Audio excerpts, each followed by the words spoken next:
Injury లేదు, బొక్క లేదు మా. మన సిఎస్కే మేనేజ్మెంట్ మన సిఎస్కే ఫ్యాన్స్ అందరినీ కావాలనే ఎర్రి పుష్పాలని చేస్తుంది.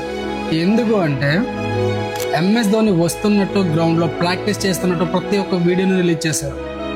మ్యాచ్ టికెట్స్ హైక్స్ కోసం.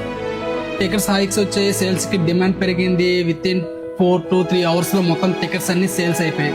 సో ఎంఎస్ ధోనిని అలా యూజ్ చేసుకొని సిఎస్కే ఫ్యాన్స్ అందరినీ బాగా వాడుకున్నారు. బట్ మ్యాచ్లో ఎంఎస్ ధోని లేడు. ఎందుకు ఇవన్నీ?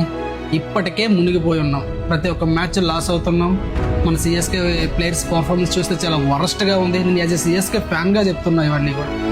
ఇంత బాధలో మన మహేంద్ర సింగ్ ధోని వస్తాడు, మాకు దర్శనం దొరుకుతుంది, ఎలాగోలో అడ్జస్ట్ అయిపోతాంలే అని అనుకుంటే దాన్ని కూడా మీరు అవకాశంగా వాడుకుంటున్నారు. గైస్, దీని మీద మీ ఒపీనియన్ ఏంటో కింద కామెంట్ చేయండి. మన పేజీని ఫాలో చేయండి. జై హింద్.